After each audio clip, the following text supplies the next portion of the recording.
सर्वधाम। आवाज आ रही है? हाँ जी आ रही है। आज गुरुदेव की कृपा से गुरुदेव की वाणी का आधार लेकर सच्चे सुख की प्राप्ति कैसे है, इस पर विचार रखने का प्रयास करेंगे। महाराज जी का दुआ आता है, जिस सुख को ये जिया लोचे, बहुविध विपत लखाई, मंगत सो सुख प्रभु रूप अपारा, मिल सतगुरु रस ना खाए। जिस सुख को ये जिया लोचे,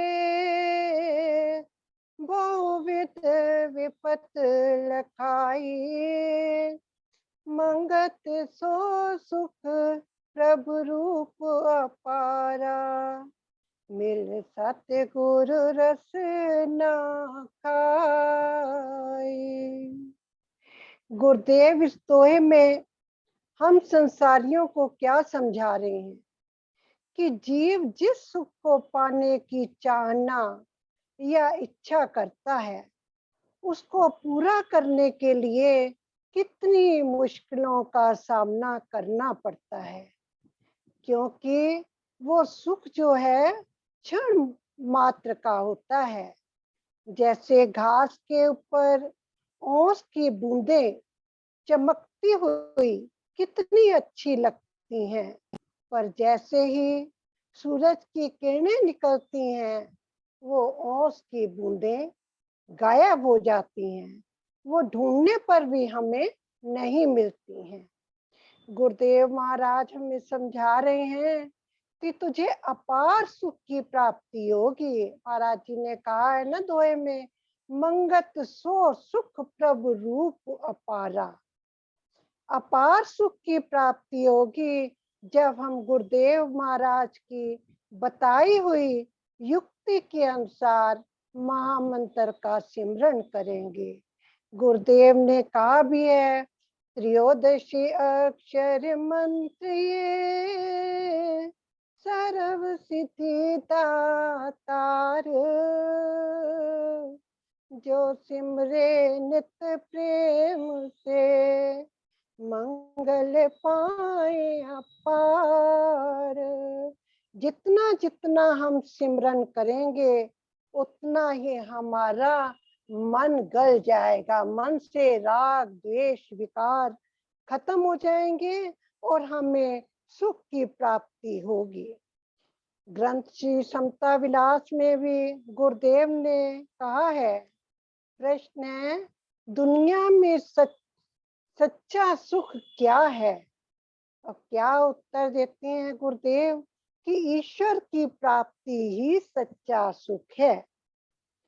अब ग्रंथ श्री समता विलास में 521 पेज का 27वां वचन है। गुरुदेव क्या समझा रहे हैं कि वासना की गिरफ्तारी ही परम दुख है और वासना की पूर्ति यानी निवृत्ति ही परम सुख है।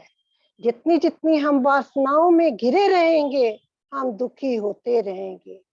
धीरे धीरे जैसे हमारे अंदर नाम सिमरन चलेगा, तो धीरे धीरे हमारे अंदर से वासनाएं समाप्त होने लगेंगी और हमें परम सुख की प्राप्ति भी होने लगेगी। तमाम जीव वासना की पूर्ति की खातिर नए से नए कर्म करके अपने आप को जकड़ रहा है, क्योंकि वासना की निवृत्ति नहीं हो सकती। क्योंकि एक वासना हमारे अंदर जागृत हुई, उसको पूरा करते करते जब पूरी हो जाती है तो दूसरी वासना जन्म ले लेती है। इसलिए वासनाओं से जीव ये छूट ही नहीं सकता है। यही माया भ्रमजाल असगा है, जो मानुष कर्म फल द्वंद भोग में वासना की पूर्ति चाहते हैं, वे महज एक मूढ़ से भी मूढ़ है। क्योंकि कर्म फल द्वंद की तब्दीली ही वासना को फैलाती है। इस आसक्ति में पूर्ण आशावादी होना समझना अधिक अज्ञान जड़वाद का निश्चय है। आगे बताया है कि ये सच्चा सुख है क्या। अब अंदर प्रश्न उठता है कि आखिर इंसान के सुखों की कामना पूर्ण क्यों नहीं होती। प्रश्न भी हमारे अंदर से उठ रहा है और उत्तर फिर क्या निकलता है। क्या बताते हैं कि जीव कभी ये सोचता ही नहीं क्या जिस सुख का मैं अभिलाषी हूँ या कामना करता हूँ वह सुख है कहाँ। इस सुख को कहाँ और कैसे ढूंढना चाहिए। देखा जाए जीव शुरू से ही सुख के बारे में एक भ्रांति यानी भ्रम में पड़ जाता है। वास्तव में सुख जो कुछ है और जहाँ मिलता है इस तत्व को जीव पहचानता ही नहीं। वह सुख जैसी प्रतीति या रुकावट को सुख समझ बैठता है। वह सुख जहाँ नहीं मिलता वहां टकरे मारता है। जो वस्तु जहाँ पर न हो उसे वहां खोजे तो वो कभी मिलेगी, कभी नहीं मिलेगी। जैसे पानी में मक्खन नहीं है, अब हम लाख प्रयत्न करें कि पानी में से मक्खन निकाल लें तो वो नहीं निकल सकता है। कबीरदास जी ने भी कहा है, एक अचंबा देखियो कबीर, दूध के बदले बिलोवे नीर। मक्खन है कहाँ, विचार करना है। मक्खन दूध में है, उसको दूध में ही ढूंढना पड़ेगा। इसी प्रकार सांसारिक पदार्थों में या विषयों में जीव अखंड सच्चा सुख जन्म से लेके मृत्यु तक जुगों जुगों तक ढूंढता रहता है पर प्राप्त नहीं होता। वह अखंड सच्चा सुख श्री सतगुरुदेव जी की कृपा से अपने निज आत्म में है। निज आत्म ही सुख स्वरूप आनंद स्वरूप है। वेदों में भी लिखा है कि जिस प्रकार सूरज के प्रकाश से ही सारा संसार प्रकाशित होता है, उसी प्रकार निज आत्म के आनंद में ही सब में आनंद भासता है। सत्य बात तो यह है कि हमारी आत्मा का ज्ञान ही सच्चा सुख है। क्या कहा है कि हमारी आत्मा का ज्ञान ही सच्चा सुख है। सतगुरुदेव जी की अपार कृपा से इस आत्मा का साक्षात करके जन्म जन्म के सुखों की अभिलाषा को पूर्ण करना है। सच्चे सुख को पाकर ही जीव सुख रूप हो जाता है। वास्तव में सुख रूप आत्मा जहाँ है, सतगुरुदेव जी द्वारा दिए गए ज्ञान यानी महामंत्र के सिमरन द्वारा ही हमने प्राप्त करना है। इस विषय को, सच्चे सुख को महामंत्र के सिमरन द्वारा ही प्राप्त करना है। गुरुदेव का दोहा भी आता है, सुख को खोजते खोजते जीव जुनी बहु पाए, मंगत माया मोह धर निज आत्म सुख विसराए। इसे हम एक उदाहरण के द्वारा भी समझने का प्रयास करते हैं। कहते एक व्यक्ति बड़ा दरिद्र था, बड़ा दुखी था। वो हर समय दुखी रहता था। अपने दुख को दूर करने के लिए बड़ा प्रयत्न करता था, पर दुर्भाग्यवश दुख दूर होने की बजाय दुख से और भी उसका दुख बढ़ जाता था। निराश और दुखी होकर उसने अपने घर को छोड़कर किसी दूसरे गांव में चला गया। जैसे बीमार व्यक्ति होता है, वो अपनी हवा पानी बदलने के लिए किसी दूसरी जगह चला जाता है, ऐसे ही वो व्यक्ति भी अपना घर छोड़कर किसी दूसरी जगह चला गया। वह व्यक्ति चलते चलते बहुत थक गया और पास में ही नदी के पास जाकर बैठ गया। नदी का जल ग्रहण करके नदी के पास ठंडी ठंडी हवा चल रही थी, वह वहां सो गया। थोड़ी देर बाद उठा और नदी का थोड़ा सा पानी पीकर क्या देखता है कि नदी के जल के भीतर एक बहुत चमकीली वस्तु दिखाई देती है। बार बार चमकीली चीज को देखता है और कहता है, यह जरूर कोई हीरा या मणि है। अगर ये मुझे मिल जाए तो मेरी सारी दरिद्रता, सारे दुख मेरे दूर हो जाएंगे और मैं सुखी हो जाऊंगा। मेरे दुखों की मैल धुल जाएगी। ऐसा सोचते सोचते उसके अंदर साहस जागा और उसने नदी में छलांग लगाई और मणि को ढूंढने का प्रयास किया। नदी के तले पर बहुत ढूंढा, पर उसके हाथ में कुछ भी नहीं आया। हाथ में क्या आया?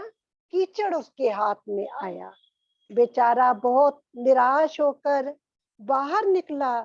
फिर बड़े ध्यान पूर्वक उस स्थान पर देखने लगा। थोड़ी देर में फिर वो वस्तु चमकती हुई दिखाई दी। फिर उसने अपना ठीक लक्ष्य बनाकर फिर उसने गोता लगाया, पर इस बार भी उसका प्रयास असफल रहा। हाथ में केवल ही उसके कीचड़ ही आता था। इस प्रकार बार बार वो गोते लगाता था। इतने में क्या होता है, कुछ उसके पूर्व जन्म के संस्कार थे। कोई सच्चे संत उधर से आ रहे थे, उसका ये सारा नजारा देख रहे थे कि ये व्यक्ति जो है बार बार नदी में गोते लगाता है, हताश निराश होकर फिर नदी के किनारे बैठ जाता है। संत ने उस व्यक्ति से पूछा, क्या बात है, क्यों इतने परेशान हो रहे हो? वो संत के आगे कोई बात नहीं बताई उसने, क्योंकि उसे ये डर था कहीं इसे बता दूं तो ये ही ना वो हीरा उठा ले। तो संत ने मतलब बड़े प्यार से संत की वाणी सुनकर उसके अंदर थोड़ा सा धैर्य आया। उसने फिर सारी बात संत को बता दी और कहता है, संत जी, जो ये चीज चमकती हुई दिखाई दे रही है, मैं उसे पाने का प्रयास कर रहा हूँ। अगर मिल जाएगी तो मेरे जन्म जन्म का कष्ट जो है, दुख कट जाएगा। महापुरुष ने, संत ने अपनी ज्ञान दृष्टि से नदी में चमकती हुई वस्तु को देखा और कुछ देर के बाद ऊपर देखा। इतने में संत जी क्या देखते हैं कि जो चमकती चीज है वो पानी में नहीं है। नदी के पास एक पेड़ है, पेड़ के साथ ही एक टहनी के साथ कुछ चमकती हुई चीज नजर आ रही है, पर उसकी परछाई पानी में थी। तो उसे लग रहा था कि ये जो हीरा है ये पानी में है। तो संत जी ने कहा, यह वस्तु तुझे मिल जाएगी। ज्ञानी संत ने गंभीर वाणी से कहा कि हाँ हाँ। उस व्यक्ति को बोला, हाँ हाँ, तुझे ये जरूर मिल जाएगी, परंतु वहां नहीं है जहां तुम खोज रहे हो। वह अमूल्य वस्तु तो उस पेड़ के ऊपर चढ़कर सामने वाली टहनी पर लटकी मिलेगी। जल में वो वस्तु नहीं है, जल में तो उसकी परछाई है। वास्तव में यहाँ तो केवल टहनी ही लटक रही है। सावधानी से इस वृक्ष पर चढ़ो और उसे उतार लो। ज्ञानी संत द्वारा उसका अज्ञान जो है दूर हो गया और उसके बताए हुए उपाय से वृक्ष पर चढ़कर अमूल्य वस्तु की प्राप्ति कर ली। उसकी अब सारी दरिद्रता और दुखों का नाश हुआ। ये सुख क्या है? ये सुख एक छलावा है, जिसके पीछे मनुष्य सारा जीवन भटकता रहता है, परंतु वो हाथ नहीं आता। उस मुसाफिर की भांति जिसे तालाब में चमकती चीज का प्रतिबिंब नजर आ रहा था, जिसे प्राप्त करने के लिए वो पानी में बार बार गोते लगा रहा था। ये सच्चा सुख जहाँ है, उसे गुरु द्वारा बताई हुई युक्ति द्वारा अपनाने से जीव सदा के लिए दुखों से मुक्ति पाकर सुख स्वरूप हो जाता है।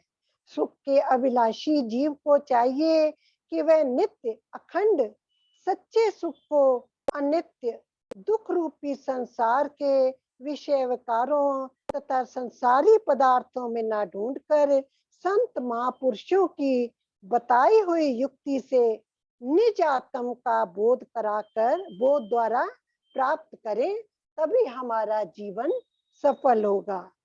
कबीरदास जी ने कहा भी है, वस्तु कहीं ढूंढे कहीं कैवित आवे हाथ, कह कबीर तब पाइए जब भेदी लीजिए साथ। वस्तु होती कहीं है, हम ढूंढते कहाँ हैं। सच्चा सुख हमारे अंदर है। हम मंदिर गुरुद्वारे मस्जिद में जाके मत्था टेक टेक के सुख की प्राप्ति करना चाहते हैं। इस पर एक छोटा सा वो है कि एक बूढ़ी माई थी, वो घर के बाहर उसकी सुई कमरे में गिरी और वो बाहर ढूंढ रही थी। कोई संत वहां से निकले, उन्होंने कहा, माई क्या ढूंढ रही हो? कहते हैं कि मेरी सुई खो गई है, मैं सुई को ढूंढ रही हूँ। तो संत ने कहा कि सुई कहाँ खोई थी? कहती है कमरे के अंदर खोई हुई है। तो कहता है, बाहर माई ढूंढने से क्या सुई मिल जाएगी? जब तक तुम अंदर जाओगी नहीं, अंदर ढूंढोगी नहीं, तब तक तुम्हें सुई प्राप्त नहीं होगी। इसी तरह से परमात्मा हमारे अंदर है, हमें अंदर की खोज करनी है। बाहर की खोज से हमारा काम नहीं बनेगा। अंदर की खोज हमें कैसे करनी है? मां मंत्र के सिमरन द्वारा। गुरुदेव हमारे ऊपर कृपा करें, हमारा सिमरन पक्का करके हमें परमात्मा के साथ हमें जो नारायण रूप संगत कोई त्रुटि हो तो क्षमा करें। ओम ब्रह्म सत्यम सर्वधा।